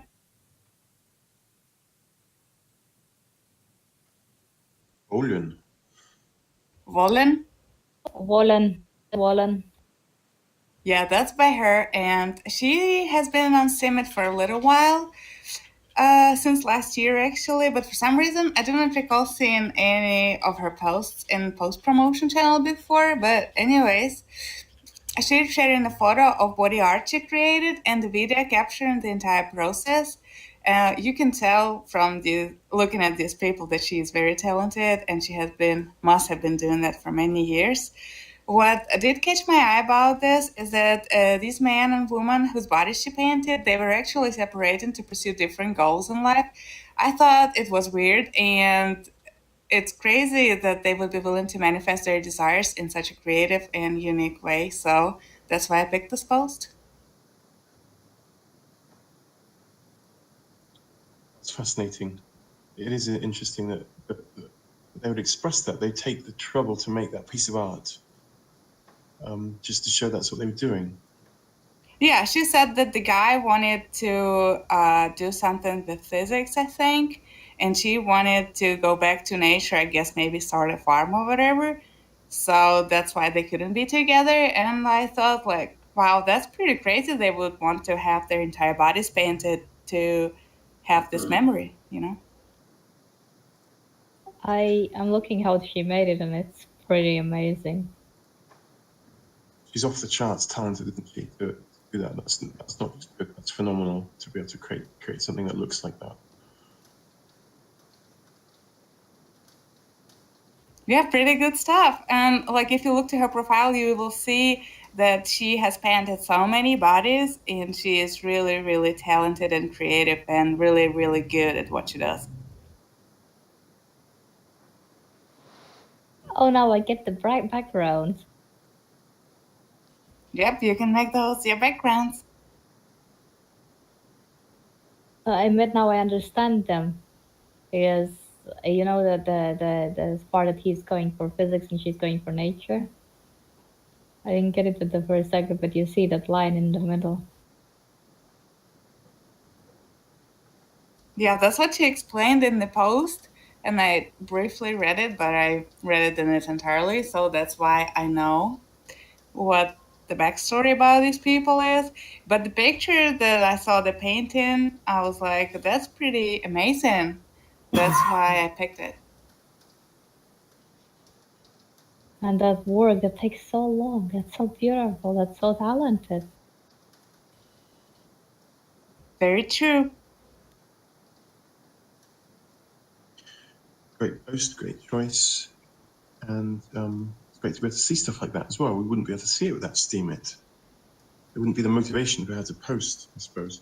I've got Yeah, another she's entry. trying to make some money with it too, because I remember seeing that she mentioned that she hopes to make some money with the work that she posts on Steemit to hopefully allow her to have more time for creating more body art.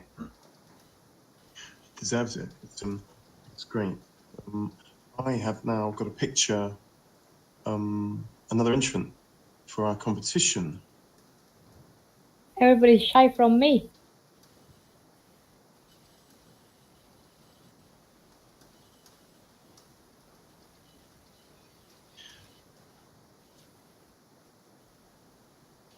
There we go. It's working.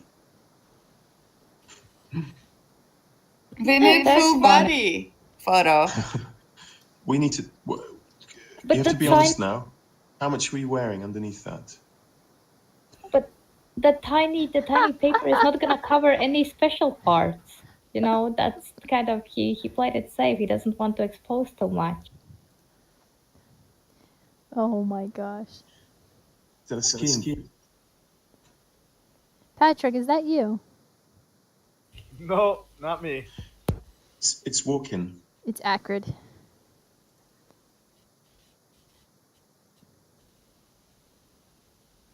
I think it's very good as well. I think that's really nice. Oh, you have to have a shoe on your head as well. That stops people spamming pictures just off the internet, and photoshopping Welshers on it. But probably it wasn't necessary. But I thought it was nice to have a shoe on the head, isn't it? It makes it a bit more original. Krista, are you going to enter? You told me you look phenomenal naked. Is that a skiing boot? Come on, Krista, do it, do it. Do it. do it. She's going to do it. Okay, I'm going to present my post whilst Krista gets naked, takes a photo, and puts a boot on her head. Oy vey. But you're not Jewish as well, are you? Oy vey is quite a Jewish thing to say, I always thought. Oh yeah, but I love saying it. I think it's so funny. I also love saying Mazel Tov. Mazel tov to you. Ha! Thank you. Mazel tov. Right, whilst Krista gets her kit off, I'm going to present my post.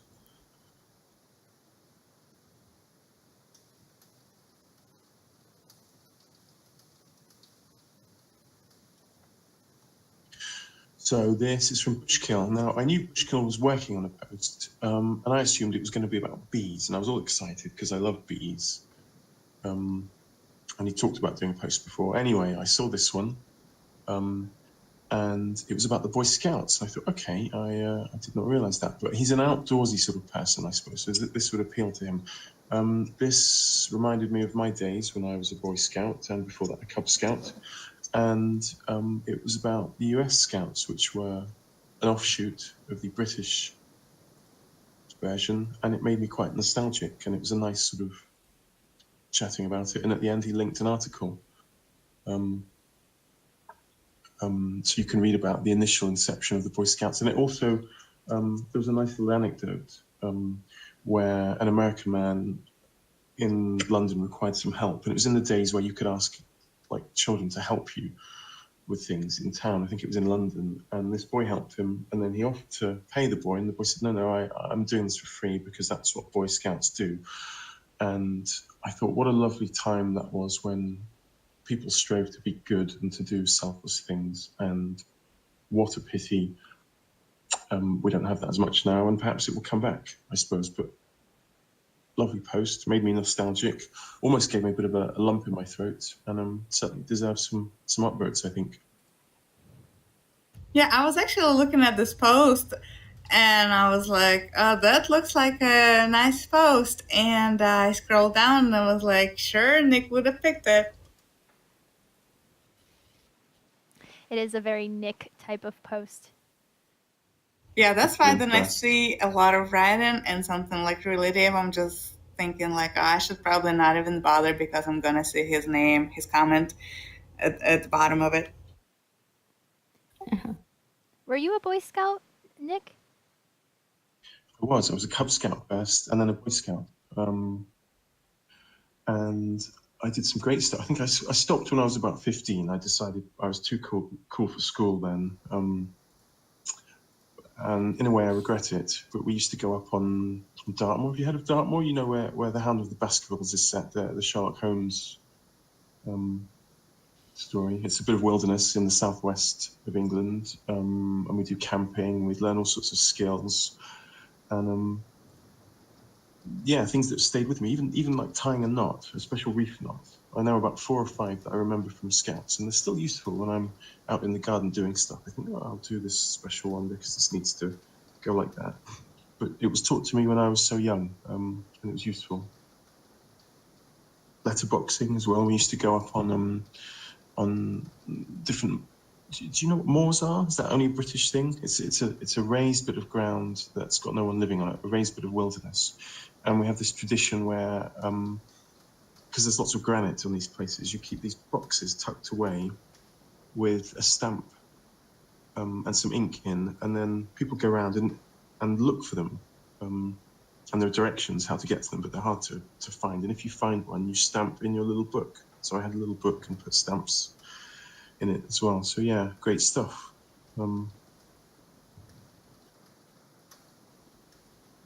I don't think I ever had Boy Scouts, but I always like we have this museum in my hometown where last generation before me we had the Girl Scouts and Boy Scouts, but I don't think my generation had the Girl Scouts and Boy Scouts, and I always found it fascinating how it's kind of you get taught many skills and then you get those medals or tokens for learning them, and I thought it was really fun. And it was kind of when the first time I found out that Latvians had this too, I was like kind of bummed that we didn't, that I couldn't do it because we didn't have anything like that anymore.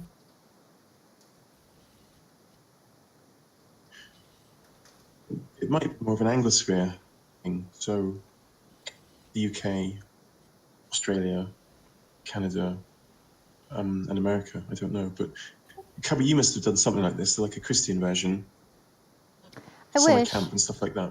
It's funny how it's a very much a cultural thing. Boy Scouts is very American and not so much done in Brazil. So since my parents were Brazilian, we never got involved in such things. In Brazil, you're required to serve in the military. At the time, 6 months, now a year. So I suppose you learned your Boy Scout and Girl Scout skills while serving in the military. But no, I never did anything like this. I did go to a private Christian school for university. And that's where I learned that they did have various organizations like this for Christians. But it was mostly for musical skills and talents. They had a lot of arts program. Okay, interesting. Oh, Bushkill is here. Bushkill, what age were you in the Scouts until?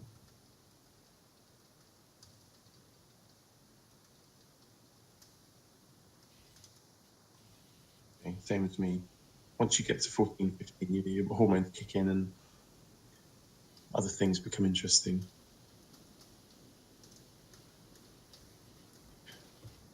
So they've got girls in the Scouts now in Britain. That might change things. I don't know. Anyway, I should point out that everyone who's here will get free whale shares for listening in. I will need your open ledger address at the end of the show. Not yet, at the end of the show when I tell you. And then from that, I can send you some whale shares. If you don't have an open ledger account, tell me, or in fact, Acrid or Krista can put their link up, referral link, and you can open an open ledger account. If you don't know what I'm talking about, hang around at the end and I'll explain it to you. And then you can get an open ledger account and some free whale shares, which are essentially upvotes from a big account. And you can also earn some extra ones by doing a tutorial with Acrid or things like that. So there's all sorts of free stuff floating around. So don't forget about that.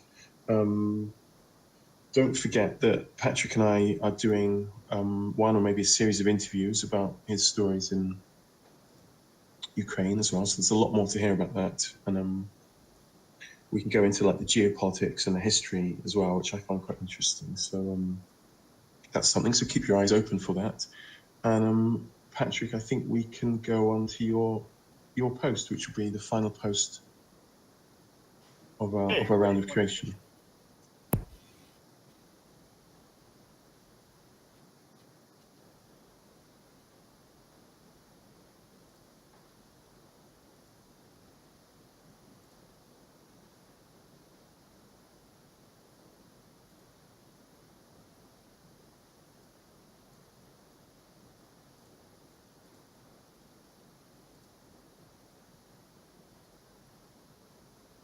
This post I basically chose because it's in Spanish. I feel that Steemit, it's really benefit for Steemit to have many different languages posted, and I feel this way because I also in my social medias I post both English and Russian, and basically now I'm trying to decide whether I'm going to make a separate Steemit account for my Russian posts, or on the other option is to do a Golos account, and I'm basically trying to decide right now as far as the another language type for my reports.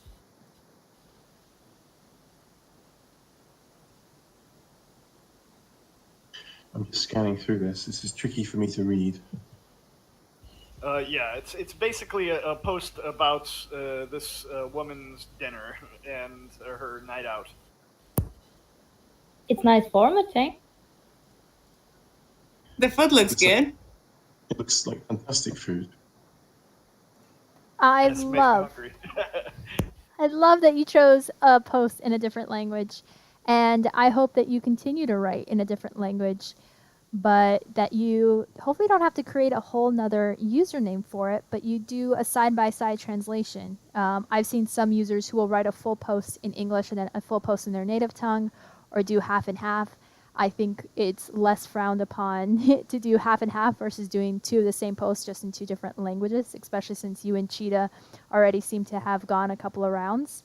But yeah, I love it when people post in their native tongue. I think that we should challenge ourselves more so to look at posts that we don't understand and translate it, because you may never know what wonderful things they may be saying. You've made me hungry now, Patrick.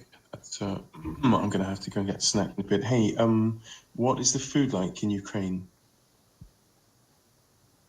Well, the most popular local food is borscht here. It's like a Russian stew, basically, that they use red beetroots and chicken, or also pork as well.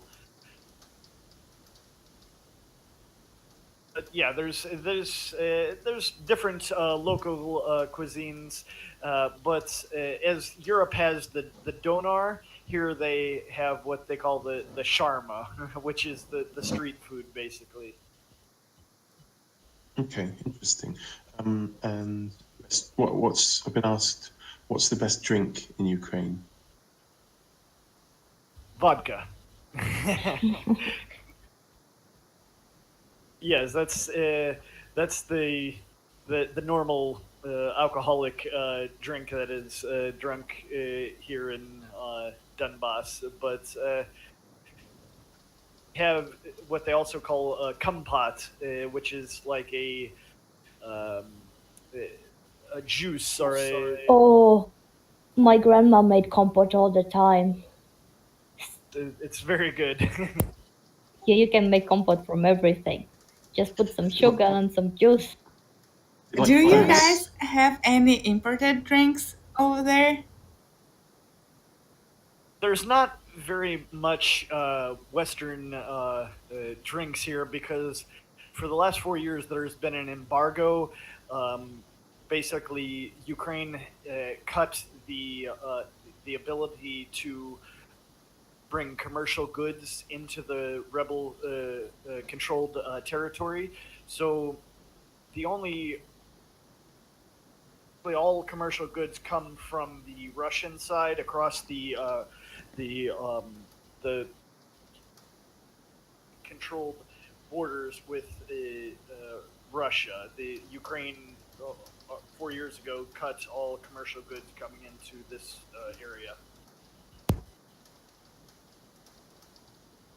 That sucks. Do you guys go like somewhere to Rostov or anywhere in, like near around the area to get some stuff? Yeah, when I have the chance, I do go to Rostov, and it's definitely um, a a welcome sight to see the foreign foods, especially for the first.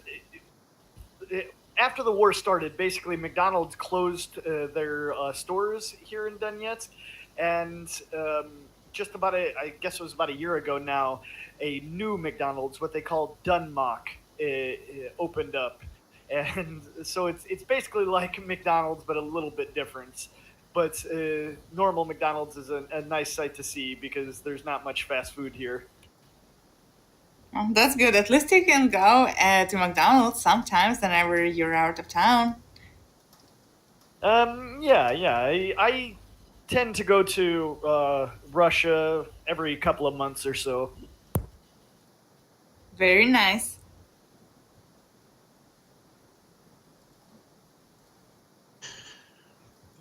That's class is a Russian thing. Is that something they make in Ukraine? Say again? There's a Russian drink called grass that you can make with bread and other stuff. I'm wondering if they've got a Ukrainian equivalent. I think it's very cheap. You just use like bread and water and sugar, and it ferments a little bit. Nick, Not really it's know what really it hard is. to hear you, like you are In the underwater or wall. something. Yeah, exactly. Sorry. Is that better? So Yeah. much better. One more time. Sorry, I was just reading something and leaning down. Patrick, do you make kvass in Ukraine? It's a Russian. Oh my It's gosh, a that's the best drink ever.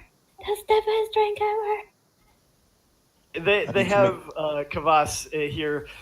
I'm not really a big fan of it because it basically almost seems like beer without the alcohol to me. But a lot of people really like it here. There are two types of kvass in Latvia. There is the one that tastes like alcohol-less beer, and then the other one tastes like more like a lemonade. And I love the lemonade one. Oh, I love that one. You people know The all the. lemonade, I don't think I've tried yet. I can send you some when I go to Latvia. No, but we have The like. postal service doesn't work here. Sorry. Yeah, I guess so. I mean, I'm not in Latvia either, but we have so many, like, there are so many variations of kvass in Latvia, but there are two distinct different ones. But there are other ones that taste in between of those, but there are two that are really different from each other. And the lemonade version is much, much better, even though it's not as healthy as the one that tastes like beer, because the one that tastes like beer is completely from natural ingredients, and so it has that aftertaste of a little bit of beer. One more question, because we should begin to wrap stuff up now. Patrick, what internet service do you use? I'm guessing it's trickier to get good internet there. Actually, that's a very surprising thing about being in a war zone. The internet here is amazing when it's working. Occasionally it drops out, but um, there's better internet here than, from what I'm told, is in England. There's It's just super fast internet. This is very true. And in the United States and England, for some reason, the internet is slower than in Ukraine or Russia, for instance, and it costs way, way more. Yeah, for about $7 a month, I get around 80 to 100 megabytes a second. And on your phone as well, unlimited. There's no cellular phone internet. There actually just about a week and a half, maybe 2 weeks ago, the cellular phone service from Ukraine territory was cut. The Ukraine forces actually physically cut the cell service that was the lines that were coming into the rebel-controlled territory. Are you guys Linda. gonna start relying on Russian cell service? That Russian service will be adopted here, but it hasn't happened yet. As of currently, there is just an internal cellular service that is used here. It's not possible to receive incoming calls from outside of the area. From other service providers, it's only an internal service. You can make outgoing calls, but it's at a cost. Linda, Yeah. I get you to. Could you put up the two posts so we can get ready to judge them, the naked posts? 1 second. Yeah. So I should say, okay, this is bringing us to the end of the show. If you'd like your free whale shares, and I hope you all do, send me your open ledger address and I'll get them sent to you. Or if you're not sure what that means or need some help, let me know and I'll try and help you. We're going to judge this now. After that, we will take off the mics and I will hang around for a bit. I guess some people will hang around for a bit so we can keep talking. Patrick, it's probably late where you are, isn't it? You will need to sleep. It's 5:40 in the morning, actually. Oh wow, okay, all right. So I'm guessing you won't be around for too much longer. But we will. I'll be here for a little bit, and what we do is sort of open it up. Sometimes Krista sings, sometimes Linda sings. But we keep it as a party anyway. We keep it going. So So anyway, yes, send me your details if you want your free whale shares, and I'll get them sent out to you. And let's do some judging on those pictures. Who would like to go first? Cubby. Who should win the prize? I love how you're like, who would like to go first? And then you're like, all right, okay. Let's see. This is a tough one because Krista's shoe is beautiful. Number 2 is hilarious, and number 1 makes me extremely uncomfortable. So naturally, I'm gonna have to go with number 1. Okay, good work. That's one vote for Jack Johannes Hemp. Linda, who would you like to vote for?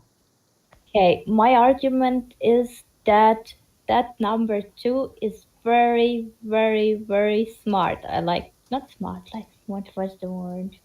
Very good improvisation and very good use of the skiing shoe and very nice use of that little paper. And if that little paper was trying to cover anything else, I don't think it would do a good job. So the victory for me is number 2, just because last week we already gave some love to number 1. Okay, so that's one vote for Workin. Cotterin, who would you like to vote for? I'm voting for Jack because he was the one that met all the requirements to the what was it? What is it? The challenge. Or the Yes, competition? challenge. Yeah, he was the one that met all the requirements. That's why I pick him. Okay, sounds good. Patrick, you're going to have to vote on this as well. I think I'm going for number 2 as well. It's the most pleasing to the eyes and entertaining, I would say.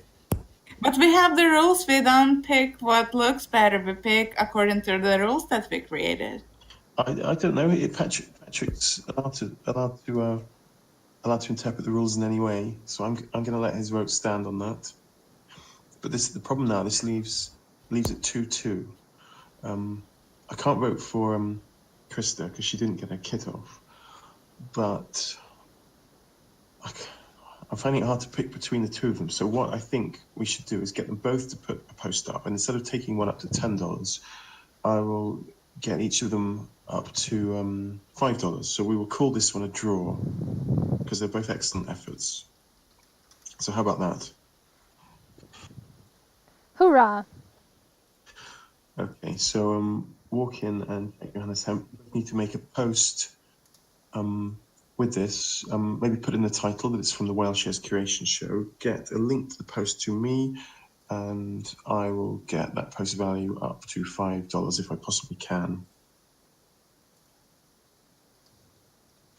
I think that brings us to the end. Unless there's anything anyone else would like to say, I would say thank you very much to Patrick for coming on and for persevering to get his microphone to work. And it was so interesting to hear what you had to say.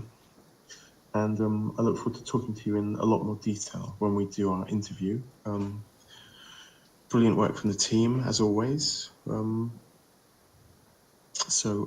we'll turn the mics off in a bit, and I will wish you all goodbye, and I think the team will as well.